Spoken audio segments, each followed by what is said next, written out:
Hello everyone. In today's revision, I will be discussing government reform acts in the beginnings of mass democracy in the Victorian period, Victorian age in England. And we know that the political system in England at that time was divided into two major political parties, Whigs and Tories. Whigs later became the Liberal Party and Tories, the Conservative Party. So, in the beginning of the century or beginning of the period, the Tories were maintaining the control for several decades.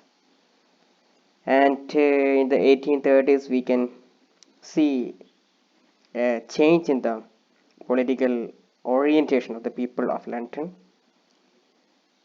Maybe because of the fear of a revolution may have helped the Tories in the previous century.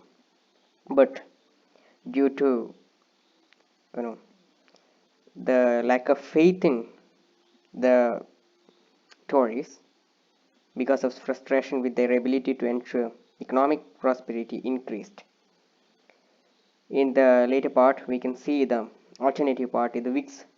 They were able to unite various groups dissatisfied with the status quo, and they started getting more power. And we need to see the Reform Act of 1832 in the light of this changing political orientation of the people of Britain. So we can see that before the passing of this Reform Act, the huge cities, industrial cities such as Manchester, did not have a representation in the parliament, whereas small towns with a few inhabitants, often referred to as rotten boroughs, might benefit from the representation of two MPs in the House of Commons. And before the passing of this bill, only landowners with a little more than 5% of the population could have the power to vote.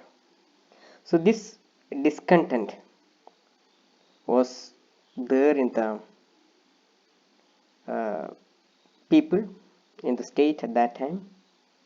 And in 1829, the more progressive Whig Party, led by Earl Grey, uh, came to form the government, able to advance reforms. The Whig parties, they recognized the benefits of achieving moderate reforms, and they initiated the Reform Bill in 1831. In the March 1831, the Reform Bill was defeated in the House of Commons, and after a general election, the Whig Party got majority in the Parliament, and it was passed by the House of Commons in October of 1831.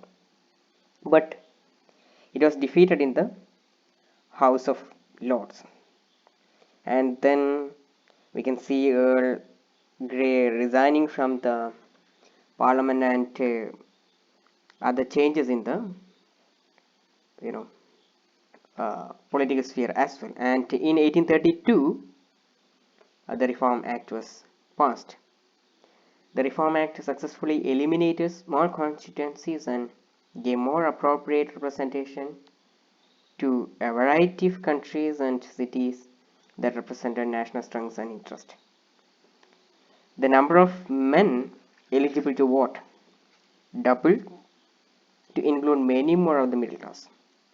More significantly, the passage of the Act seemed to demonstrate the capacity of the House of Commons and of voting people generally to take precedence over the desires of the House of Lords and even the sovereign.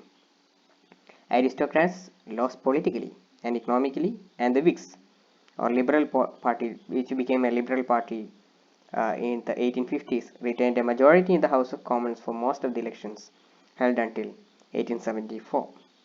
And a major figure uh, who strengthened this is the leader Benjamin Disraeli, who has contributed much. He was both a novelist and a statesman, and his leadership also prompted many changes. For example, in 1867, the second reform bill was passed under the leadership of uh, Benjamin Disraeli, which enfranchised all male households, all male households, and who satisfied a 1 year residential qualification, and those who occupied property rated at £12 or more annually.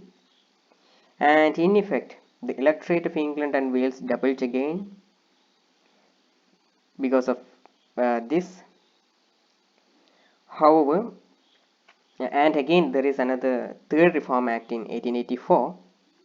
However, women were granted voting power only in 1918.